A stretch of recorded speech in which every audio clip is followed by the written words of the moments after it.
The name of my song is Unity Is Now, and I thought to interview other people because I don't have immigration in like my family like directly, and I looked to some of the people in my school where people were actually pouring their hearts out to me, and they were actually letting me know the underside, not like the news side or what Trump thinks or what politicians think. They were telling me what the people think. This girl's mom just got deported. Her visa was expired, and she had to go live with a foster mother that her mother was close with. And she only gets to speak to her mom once every 5 months. I can't imagine not speaking to my mom for a day. My story is one of millions. Mi historia es una de millones. This is not just about the Dreamers or about immigrants, but about all marginalized groups. No se trata de solo luchar por los Dreamers o los inmigrantes. Se trata de luchar por todos los grupos marginados. Go back to where you belong. I felt like I just had to like write a song, and with all emotions that I heard, their heart is Unity Is Now. Like, it's not even my song, it's their song. If we don't make a change, if we don't come together, then who else will?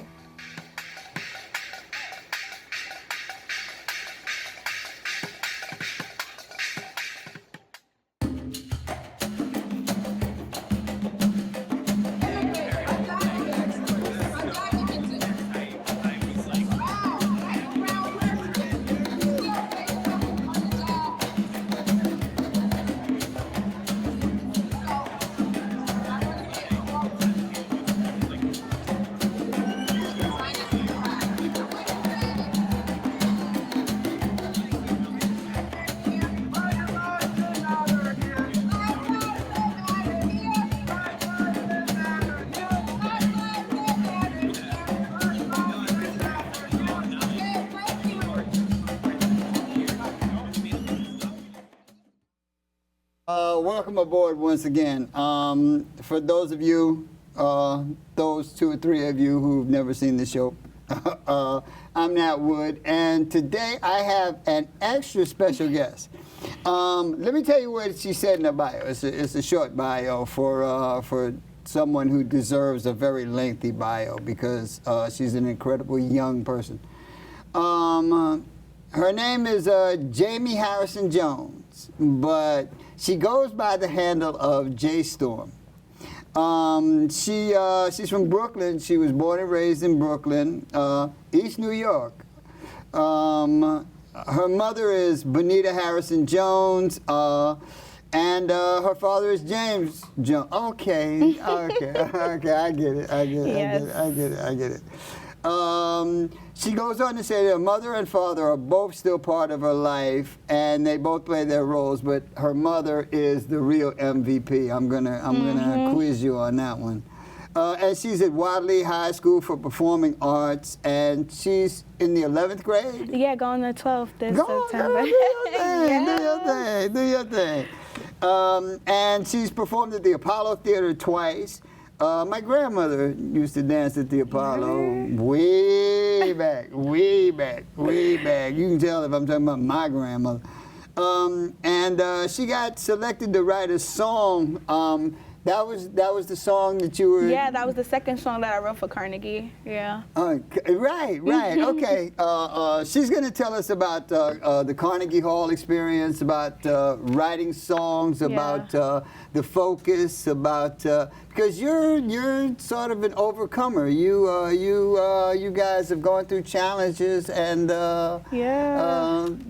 so we're going to be a little inspirational, and you're a beautiful, pleasant young lady. You. No one would ever suspect that you were indeed a remarkable overcomer. Yeah. Let's start with the overcomer part, and what makes your mother the real MVP. Yeah. So I live in East New York. As I said, I lived in East New York my whole life, and people view East New York as the bad place. Yeah, I've heard. Like, there's so many schools where you go into school, you'll see like it looks disgusting. There's children fighting everywhere, and I was actually in one of those schools, and yeah, I just had to transfer, and I went to a school named Vista, and I was bullied. I was bullied a lot. Who hasn't been, right? Yeah, I was bullied a lot, and then I didn't find my way until I found singing, and after I found singing and I found my voice, that's when I started coping with it, and that's when I started speaking up to my mom, and my mom decided to move me out of the school, and then I found Vista Academy, which brought me out of my shell more, and yeah. Okay, so you put a few things all together. Yeah. How did you find singing? And you know, how old were you? What were the circumstances? What made you choose giving voice to song part of your learning curve? How did all of these things come together? Okay. The Vista thing, singing thing, all that stuff. So when I was in my old school, I'm not gonna say their name for purposes. But when I know some political people in East New York. Yeah. They need to know what they got to do. They fixed it. Oh, But okay. when I was in that school, there was this program called Fire Zone, and it was spelled FYRE, Finding Your Rhythm Through Education. So I was in this program at 5th grade. 6th grade is when I left, but Okay. 5th grade is when I was in this program, and I just really loved it. And like people used to tell me I could not sing, but I kept singing. Like I never sung ever. Like I sung with my sister, and she told me keep going, 5th grade keep going. is like 11, 12, Yeah, somewhere in there. there. Okay. So I never sung. I never wanted to sing, but my sister, she always pushed me. So I went and I entered in this program, and there was this program person, and the leader, his name was Bud Ramsey, and he was just so cool, and I loved his voice. He was a male singer. I never seen a male singer except like Chris Brown. So Wow. yeah. So I was like, okay, all right. So I looked up to him, and my voice just got better over time. Right. And then I had to leave in 6th grade because of the circumstances and stuff. But I never like lost connection. I always went back and I always said hi. Yeah. This was at Vista. No, this was at the old school. This was at the old school that was Terrible. not a good place Yeah. for a young person Yeah. at the time. Okay, so you how is it that they had a program that dealt with the arts? Because one of the things that we argue a lot about is having arts in the schools so that young people are exposed to something more than Work. Yeah, but he actually was a nurse at my school. Columbus was a great man. Yeah, type stuff. he was a nurse. He Yeah. was a nurse at my school. So I guess he came up with the solution to have Fire Zone in that school. Right. So I guess they let him. I don't know. They was like, the children are not listening to us. We're doing bad. Maybe we should have a different. Wow. So yeah. Wow. You know if that program is still available? It definitely is. I think it is in Bushwick now. It's in Bushwick. I forgot the school. I think it's 161 and 161 in Bushwick. And then it's every Saturday at 9 o'clock, 9 to 5. Sometimes they run over practice because Ramsey loves practice. So 9 to 6 probably. 9 to 6, yeah. So I take it you're a real proponent of arts in the school. Yeah. Yeah. Yeah. You know. Okay, so you leave there. Your mother takes you out of there. Yeah. It was a place not. For children. It was not Okay. for children. Wow, a children's school. It It's was not a not place for for children. children. It Wow, was not. Wow. What kind of things did you encounter in the school? In the Because school? I'm sure that a lot of the things that you encountered are problematic all over not just the city but the country. Definitely. Especially, Staircases was full of boys smoking, and I seen my first time seeing a pregnant girl my age or around my age was in 4th grade. So Wow. I never seen a girl. I'm like, is she pregnant? Is that the age that you're supposed to get pregnant? About what year was this? Was it 2011? I think it was 2011. Okay. I think. I don't remember. Are you still in East New York? Yeah, no. No. Do you know if conditions in East New York are better, worse, or about the same since you were there? Yeah, I have a lot of siblings, and I have my nephew. My nephew actually goes to school in East New York, and he went to my Vista Academy. There's another school in the building, Vista Academy, and he went to that school, and it's in East New York too. So he tells me that it's good, and I don't. He comes home and he's smiling. I came home and I smiled because I wanted to come home, and I was happy to be home. But when I see him smiling and talking about school, it's because he actually enjoys school, and he never comes home with anything bad to say, other than I got too much homework. And I feel like the schools in East New York are improving. Yeah, the schools that I've seen. The schools in East New York aside, what was it like growing up in East New York? It was shooting around every corner. I'm not even gonna sugarcoat it. It was shooting around every corner. Every corner I seen gangbangers in stores, in front of stores, or like in parks. And I guess they had this certain initiation thing that they had going on. So like, I was in a park one time with my little cousins and my nephew, and they said something. They said their gang name and banging or die, something like that, banging or die. And I guess that was either you're gonna join the gang or we're gonna kill you. So me and my cousins, we just had to leave. We had to leave real fast. They wasn't talking to us. They were talking to some boy on the slides, and I couldn't believe it. Like, this was really going on. Like, if I don't join your group, you're gonna kill me, and you're asking little boys at that. I couldn't believe it. So my mother tried her best. She tried her best to shield me away from stuff like that. Come home, go to school, come home, play outside, come home, come in the house at a certain time. My brothers and my sisters always had to watch me, so she kept me away from that as much as she could. But I still got some exposure. So imagine if I didn't have the mother that I had.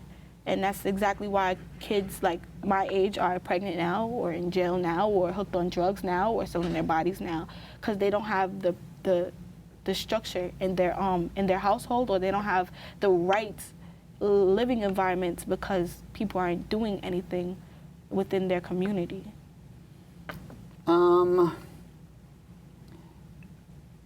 When you were going to school in East New York,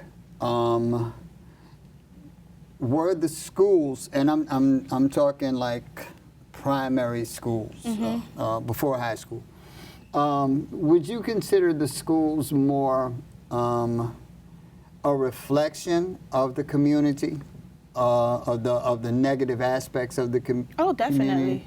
Oh, definitely. Or more a reflection of the community than a sanctuary? Definitely. Okay. Definitely. I'm not gonna. There are some schools that I've seen that have sanctuaries, like Vista Academy, but there are schools that are a reflection of the community. Like, so my school was private. The Vista Academy was private. So they would put the children that needed it and stuff, and they would go home, straight home. The deans would call houses if they needed to, if they had a problem, if there were gangbangers, if there was violence, they would always go to the parents, or they will always go to like the dishes and stuff like that. But public schools, they don't care enough because they get their paycheck and they go home. They don't care if the kid ate or not. They don't care if the kid has no clothes or no. I seen a kid get screamed at for no book bag. Did you ask why he has no book bag? This kid looks rough, and you didn't even ask why he had no book bag. So aside from would you say a school nurse who started a music program, your most important paradigm shift at that time was the shift from public school to private school? Yes. And Vista Academy is in East New York? Yes, it is. It's on Liberty. It's on Liberty and Atlantic. Liberty and Atlantic. It's on the corner of Liberty and Atlantic. what differences did you notice? Setting aside arts, we'll get to arts in a minute because obviously that's your biggest life-altering experience. Academics, what was the difference? I was waiting for that question. So my school motto was academics plus character equals true education. Oh. So soon as I came to Vista Academy, that's what it was. It was a V, and then it was academics plus character equals true education. In every room in Vista Academy, they had this this credo that they follow, which was safety, persistence, attitude, and respect, community, and this was Spark. So they would separate the classes. So my class was persistence. So it would be, instead of like 201 or give you a number, they gave you a name.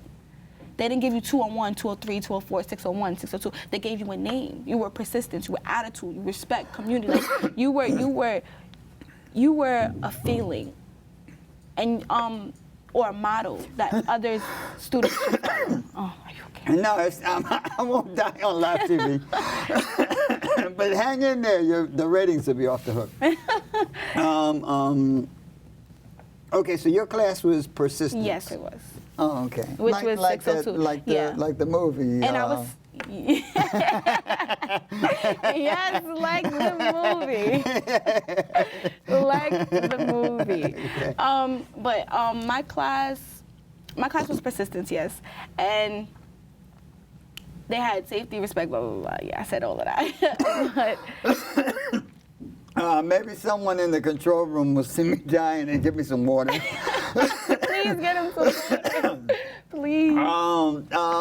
His is like, dust is always flying off of old people. You understand. It's like, old people? I understand. Old people, I didn't hear the old people part. I heard dust is always flying. I didn't hear old people part. No. Okay, so you go from your old school, and which is a public school. Yes. And you end up in Vista Academy. Yes.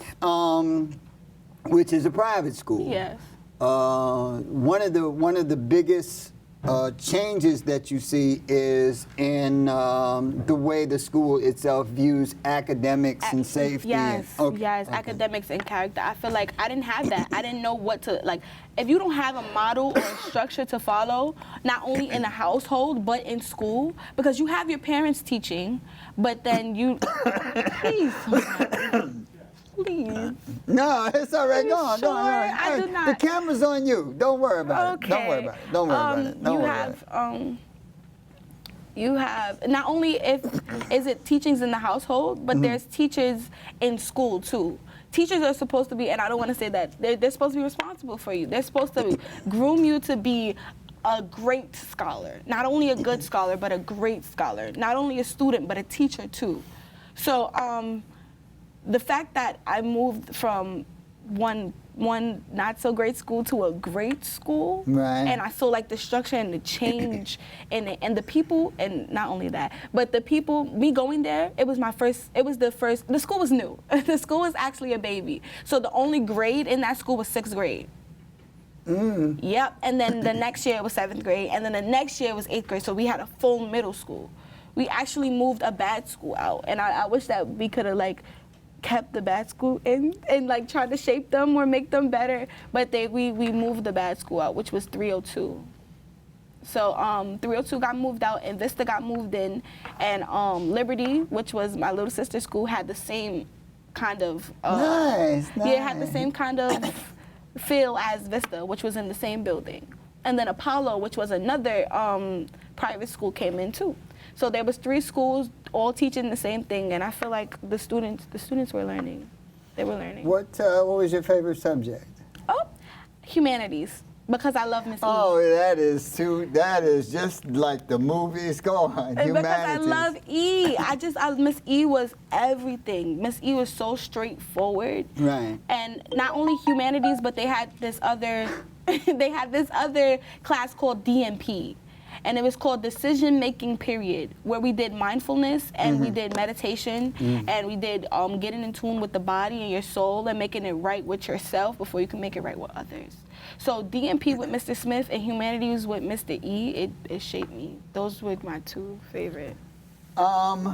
You were picked to, and we'll get out of Vista and get to Wadleigh in a minute. But while you were in Wadleigh, what was the Carnegie Hall thing? Okay, so the first time I did Carnegie Hall, I was wrote the song for Carnegie Hall. I was 15. Well, we'll get to writing the song because that's a whole different subject. Okay. So I want to get into, and that's a whole different art form. Right. Writing is different from singing, Right. although the two of them go hand Right. in hand. So we'll get to the writing thing. You kind of explain the humanities thing, but get us to Wadleigh. Wadleigh. Okay. So Wadleigh is on, what street is it? It's Frederick Douglass. It's Well, you can look it up. We got 14th. Google. Yeah. We got Google. So it's in Harlem. It's the heart of Harlem. And Wadleigh is a performing arts school, yes. But the academics and the teachers, they're just like Vista. So I feel like moving from Vista and moving into Wadleigh, even though the credo wasn't there and even though the habits weren't there, we still had sort of credos and habits within the teachers. Right. So even though it wasn't this big banner, it was still, the teachers were still practicing it. And I feel like in every class, they were teaching me something that I needed to know. How did you end up at the Apollo? Okay, my teacher, Miss Walton, I have choir, so my teacher was like, oh, okay, you're a church girl too, right? So my teacher, Miss Walton, she has a choir and we do sing church music, and she was like, okay, we're going to the Apollo. I was What's the name of your choir? Wadleigh Choir. Wadleigh Choir. Oh, excuse me. It's a school choir. It's Wadleigh Choir. And so she was like, okay, we're going to the Apollo, and I'm gonna need you to sing It Don't Mean a Thing. And I'm like, that is too low for me. I cannot do it. I know it's the Apollo, but I can't sing it. I can't sing it. And I actually missed my opportunity to sing lead. Because I could have sung lead, but I really missed my opportunity to sing lead, but I knew I couldn't do it, and I didn't want to bring the whole choir down. Right. So I sung in the choir, and that's when I did the Apollo. So you took choir. one for the team. Yeah. That's nice. That's nice. About how old were you? And when I did, I was in 9th grade, so that was about 15. So in between 5th grade and 9th grade, you had a few life-altering experiences. Yes. 11 or 12 is kind of age of reason-ish. You know, it's still very young. Although you are exceptionally perceptive for a young person. So I'm pretty sure you were exceptionally perceptive at a very young age. Yeah. But did you really appreciate how blessed you were to have some opportunities come your way? Every day, I'm still appreciating it. Like I can't even believe I'm here. Like looking back 2 years ago, I would have never guessed I would be here. Wow. I just wanted to sing. Like I just always just wanted to sing, and even now I just want to sing. But I'm so happy and so blessed about the opportunities that come with singing. Okay, so knowing what you know now and what you've gone through to get where you are and where you see your life going, a lot of times we tend to read or hear or get the impression that the world at large thinks there's something fundamentally flawed with black youth.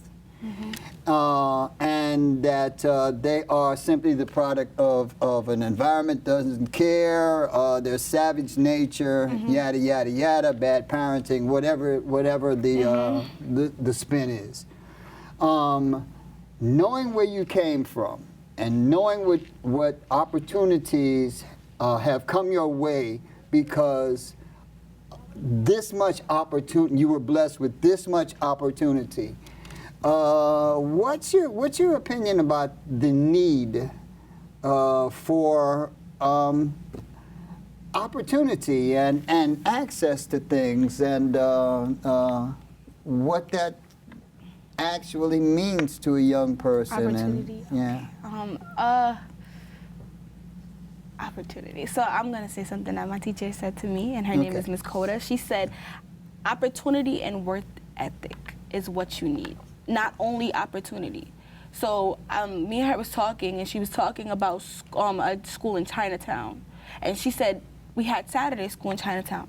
She said at 7:30 the school opened. At 6:45 there were already all the students in front of the door. She said we give Saturday school. Our Saturday school is at 9 o'clock. Why are students walking in at 9:30? It's about work ethic. Now, we give you the opportunity, but what about the work ethic? And not only that, we understand that people of my skin color or like tanner than me, they don't have enough opportunity. But when you get an inch, you need to take a mile. You need to get whatever you need to get out of that inch to stretch it. And a lot of people my age and a lot of people younger than me or even older than me don't understand that. You ever heard of Thurgood Marshall? Thurgood Marshall was the first black African-American Supreme Court justice. And he said, and I'm paraphrasing, but he said it is better never to get an opportunity than to get one and not be prepared. I believe so. I definitely believe it, 100%. 100%. Because if you get the opportunity and they give you the chance to do something and you mess it up, then... Yeah, chances go around, but they can take their own sweet time. Okay. You got to Wadleigh, you got to Harlem, you got to the Apollo, you got from 5th grade to 9th grade. Mm-hmm. All right. Get me to Carnegie Hall. How did all of that take place? Okay, Miss Walton again. This year, Miss Walton, when she gave me Carnegie Hall, she said, this was the year that she got pregnant. So Miss Walton has, every day she's been at school. She never took a sick day, ever took a sick day. And so she's been taking sick days out, and we've been wondering, and I've been seeing her belly get big and everybody. But before that, she was like, okay, Jamie, Carnegie Hall has this singing competition. She didn't only say it to me, she gave the whole class the credo and everything and what it was supposed to be and how it was supposed to be in the layout that Carnegie wanted. And it was civil rights. This prompt was civil rights. So I did a song on civil rights, and I had the melody. What was the name of the song? It was called Break the Chains. Okay. Yes. And I had a melody in my head, and the melody actually came to me through a poem in my sleep. And every time I tell the story, everybody will be looking at me like, are you lying? But I'm serious. It came to me in a melody in my sleep, and I would just wake up at 3 o'clock in the morning. My mother would come in the door like, why are you up? Why are you up? So I would have to explain to her, like, I got this melody in my head, and I have to just write it down. I'm gonna go to sleep in 5 minutes. Just give me. And she gave me my 5. That's why I said she's the real MVP, because my mother would be like, God is slave. She's like, God is slave. But she gave me my 5 minutes or my little 10. She actually gave me 30 minutes. She gave me my 30 minutes to write the melody. Next morning I went to school and I'm like, Miss Walton, I got the melody. And then she was like, she looked at it and she was like, this song. She said, this is really good. She said, I'm not even gonna lie. I'm gonna tell you. She said, this is the best song that I've heard in like a long time. And I'm like, Miss Walton, can we do it? And then I don't know how to read. I didn't know at the time at 9th grade or how to read sheet music.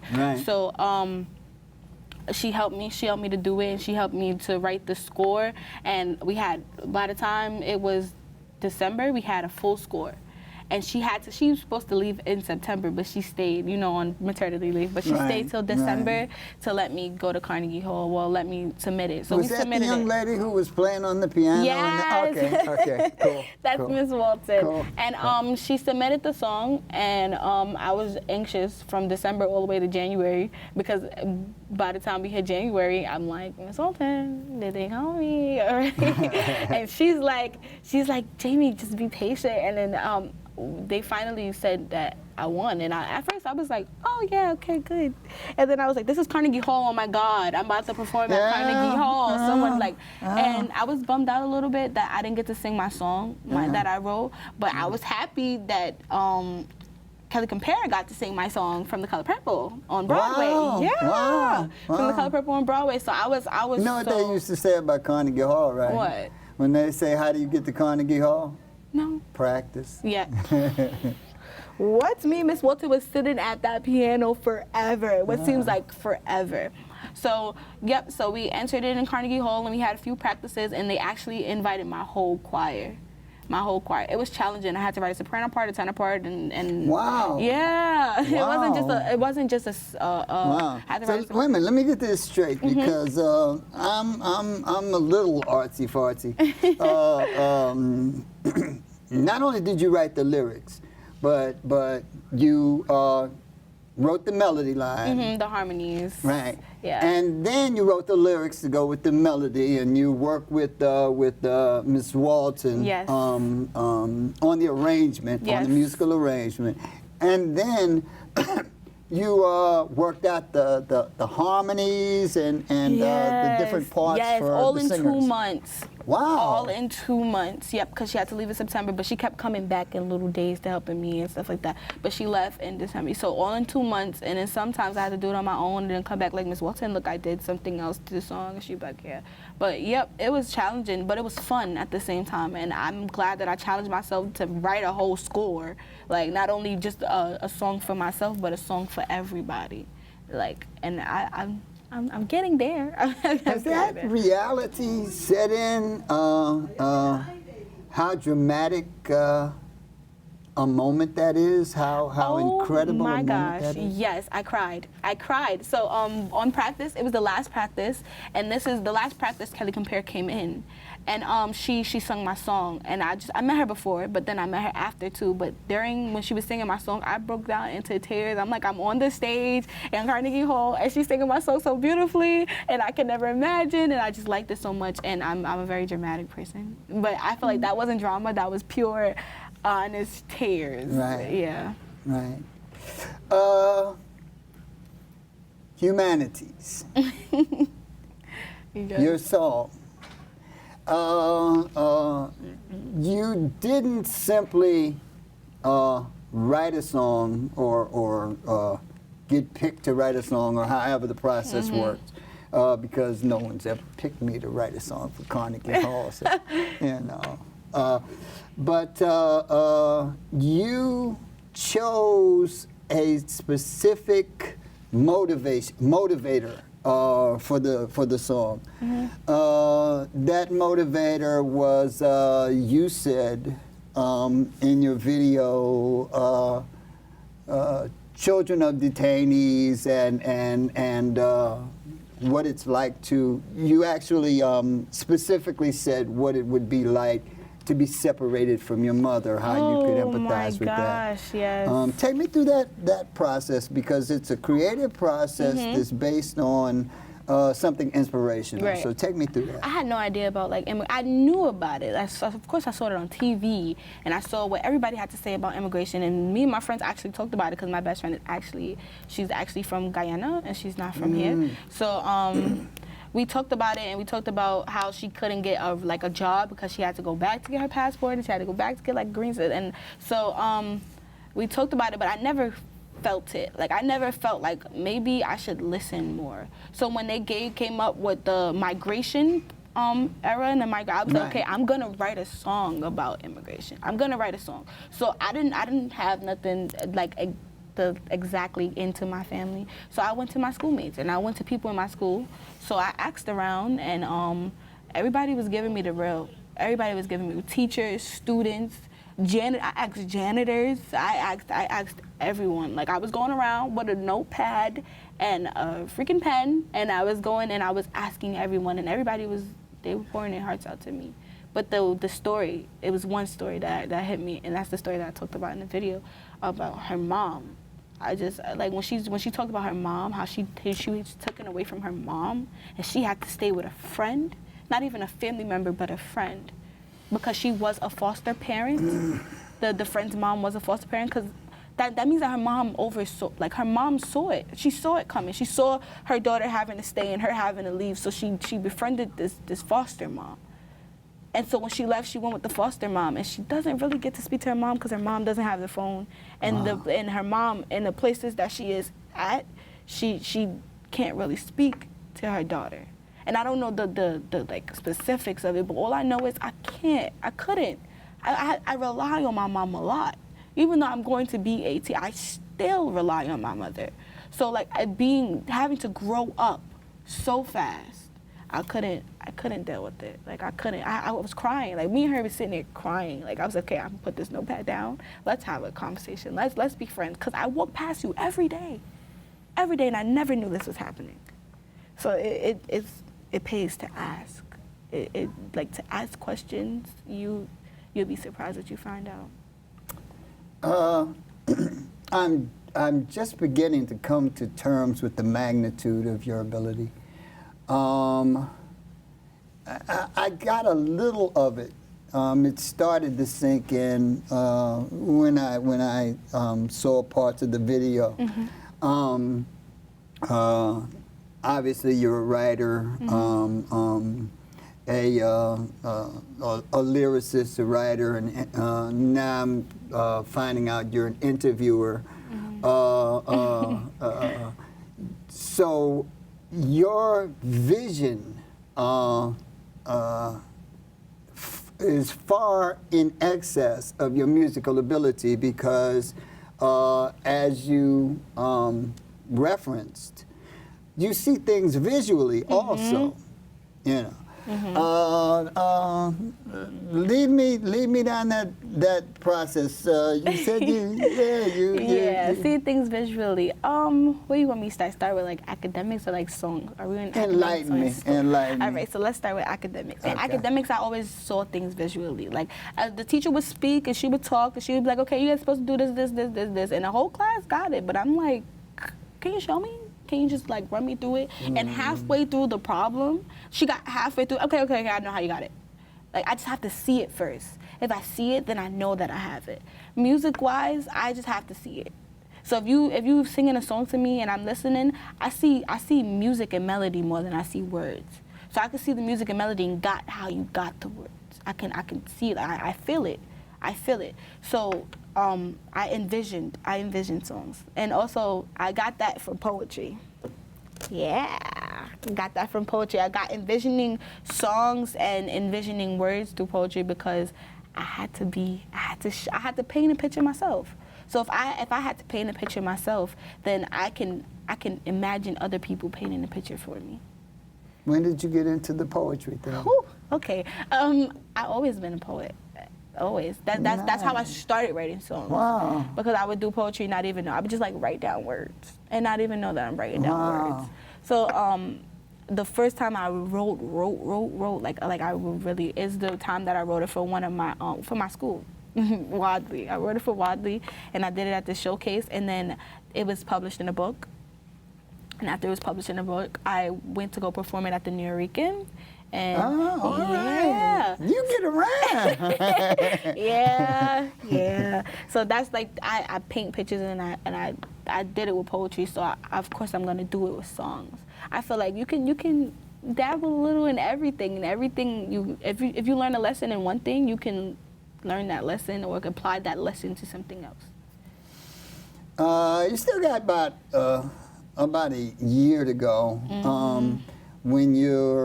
when you'll start thinking of career versus higher education. I already thought about it, and I made up my mind.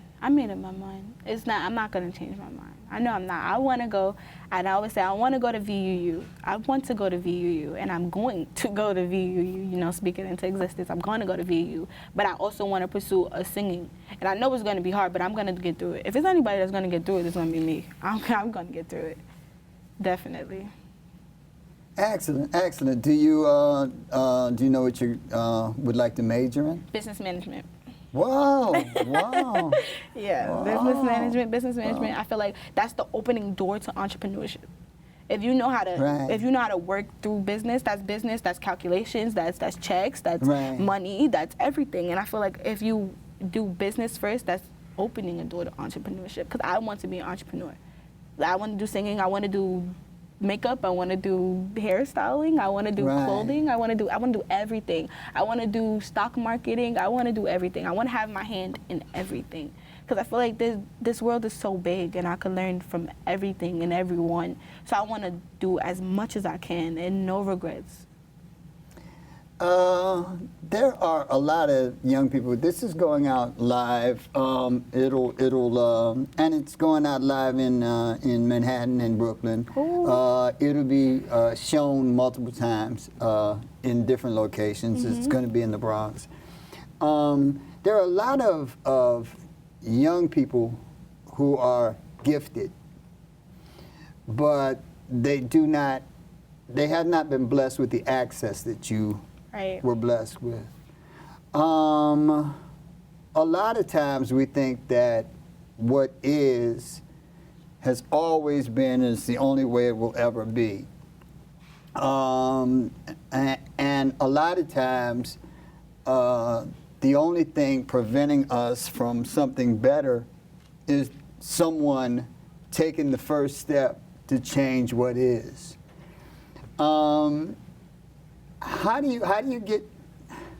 How would you, as a young person who has gone through many roads, many forks to get to this ultimate road, how do you encourage young black people? What age? What age are we talking? They say that by the time you're like 7 or 8, you have basically become who you are. So I'm talking primary school age, because that's usually around the make or break time. That's when you either get mean or your spirits get kind of broken. And certainly up to jailhouse time, 18, 21, somewhere in that vicinity. What do you say to people who need some sort of encouragement, or might even be veering down the wrong road? What would you say to them to sort of help pull them back? I say what my mother told me. It's all in you. Like it's all in you. Even if you check and you don't have royalty running through your blood, you are royalty.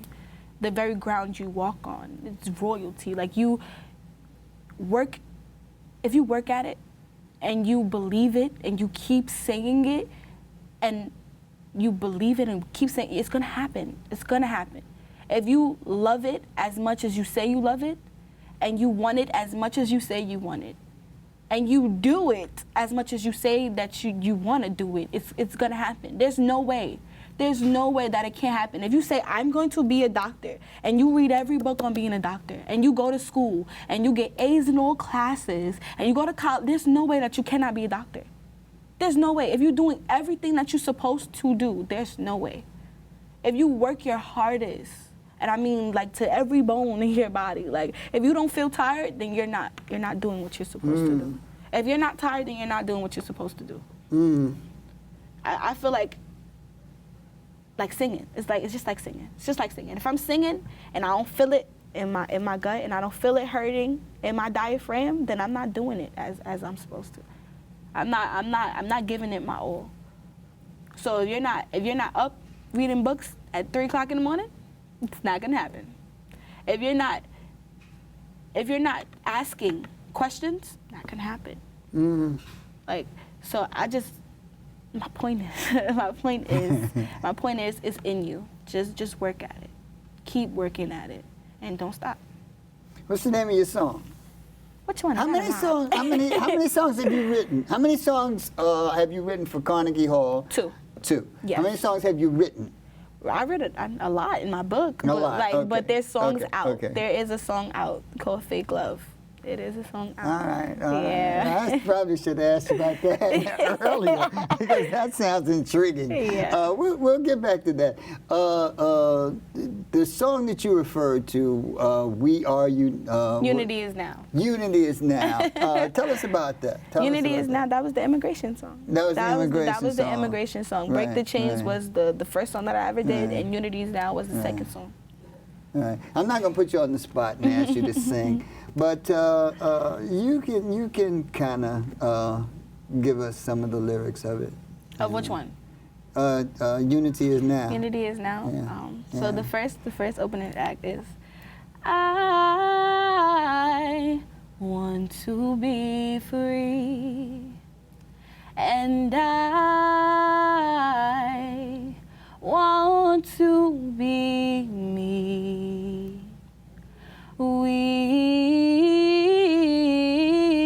We, what is we without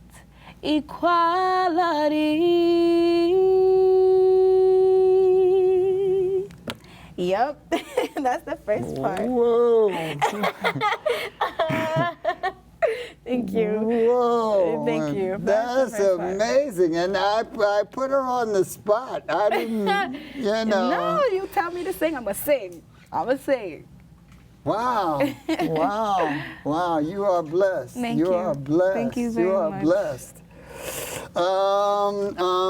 Okay, so you're off for the summer. Are you off for the summer? Do you guys ever get off? What, school? Yeah. Oh yeah, school is off. Okay. But Jeremy is never off. Okay, Like Jae okay. Storm is never off. Like Uh-huh. I don't wish to shut it off. It Okay. should keep continuing. How's Wadleigh doing? Wadleigh is fine. That's Wadleigh is fine, Wadleigh. that's fine, I that's love fine. Wadleigh, but I'm ready to go. I'm ready. After 12th grade, I'm ready to go. I just need to go. I need to see other things. I'm tired of seeing the same people every day. All right, while we got a few minutes, tell me about this fake love thing. Oh. What is this thing? Oh my gosh. That was the song that I wrote and I decided to put out on my birthday. And my birthday of when I was 16. I put out a song called Fake Love. Wow, on your sweet 16th, you put out a song called Fake Love. Definitely Tell me did. more, tell me more. So Fake Love was about a girl that got cheated on multiple times. And she was just tired of it. So she was just telling the boy how much she was just tired of getting cheated on. And she just understands now. She understands that it wasn't love, it was lust, and it was fake love. So yeah. So I decided to put it out because maybe somebody's feeling a little hurt, You think? and they need to just say it all out and sing it in my song. So, yep. Wow! You've come a long way since being bullied and fake love. Oh, yep. Like I said, I would never, ever think I would be right here. When that little girl that was in there on the floor after she got jumped, never. How old were you when I got jumped? Yeah. Oh my gosh. I was in first grade. In first grade? The first time I got jumped, I was in first grade. Wow, so you were like 7, 8 years old? Yeah, yeah. Somewhere in between 6 and 8. Mm-hmm. Yeah. Wow, welcome to the world. Yeah, and I remember it. Like some people you can't remember that. I remember everything that happened. I remember the second time and I remember the third time. Yeah. I remember. Yeah. And it wasn't because I was so nice. I was just so nice. Like the girls, I feel like the girls, they just didn't like me. So they just jumped me and I was just like, okay, I'm just gonna go. I'm going to my seat now. Was it you they didn't like or was it themselves? We have a lot of things that we have to deal with. I know because I grew up in the same places you grew up, Right. and I still have a lot of things that I still deal with. Right. We're all a little bit colonized, and we all have issues of self-worth because we're in a place that is dominated by European culture. Right. And we are unique. And a lot of times, it seems as though our brothers and our sisters and our community are our biggest adversaries, but you're talking about a place where we all have issues of self-worth, that we are still the people who pick the white doll. Mm-hmm. Do you think that it was really you that they didn't like, or they resented the possibility that you might have a potential or a gift that they didn't see in themselves? I think they were just doing what they saw their parents and what they did at home. I think that's what they saw, and that's what they thought they should do, so they did it. I didn't even know what jumping was. I knew those girls fought me. They tried to fight me. That's what I said to the teachers. They tried to fight me. I didn't even say jumped. I didn't even know the word jumped. They tried to fight me, and I was like, I couldn't understand. Like, but now they were doing what they saw in their own houses or their own communities, or when they went on the block, because I saw the same thing, but I didn't know what it was. And so they chose to use it. It gets back to what I said before. Much of who we are is formed when we are very young, because you said you were jumped around the first grade, which is very young people. And those young people, by your admission, are probably acting in a way that they have seen. So they have already been indoctrinated into a lifestyle when they are a little more than babies themselves. Right. So ultimately, the example that we need to set has to be set from the top down, and not just expected change from the ground up. We tend to expect all the changes to come from younger people, but older people are going to have to make some adjustments. It starts with the home. It starts with the home. Like, if I didn't grow up with my mom telling me I'm a queen every day, I wouldn't be the person that I am today. Like, I wouldn't. If I didn't grow up and my mom telling me, yo, close your legs, keep it, you know the little penny, she would put a penny between my legs, and she would be like, that better not drop. Old school. It better not drop. And it didn't drop. And I feel like if I didn't grow up like that, or my brother is always protecting me, then I wouldn't be the person I am today. So I feel like if anybody's watching, and if anybody hears me right now and you have kids, tell your kids and teach your kids that they're beautiful people, and there's no need to hurt anybody else. There's no need, because you are enough. Sometimes it's just, it takes one parent to say you are enough to a kid. If you tell a kid you are enough, then they're gonna start believing that they're enough, and that they don't need anyone else except for the person that told them that you are enough. And I just feel like it starts in the house. How many brothers and sisters do you have? Oh my gosh. I have 10 brothers and 6 sisters, but like, wow. but like some of them are adopted. So my mother, we and my brothers. But my mother has 4 kids, including me and my little sister. Your mama look good. Oh, thank you. Get it from her. But and my father has 4 kids, including me and my sister. So my father has 2, my mother has 2, and then me and my sister is the 4th. Yeah. So. All right. Wow! You're amazing. You're well-adjusted, optimistic. Nothing like I was. I was arrogant and persistent. Probably not so optimistic, and certainly not so well-adjusted. Going forward. You're in Wadleigh. Yes. You said you're drawn to the humanities? Yes. Okay. What do you see in the immediate future? Career-wise, or what's in the immediate future for Wadleigh students? What you mean? Your piano, the piano woman Teacher, is yeah, my right, teacher. right, We're gonna right. continue choir. We're gonna continue. Well, I just got news that we're making an album, so that's good. So maybe my Nice. songs will be on the album. Nice, nice. Yeah, so we're making an album, and we're gonna have a lot of shows. We always have a Christmas show, so you should come out. You should see on the Wadleigh All website. right, tell us about Wadleigh and the choir and the shows.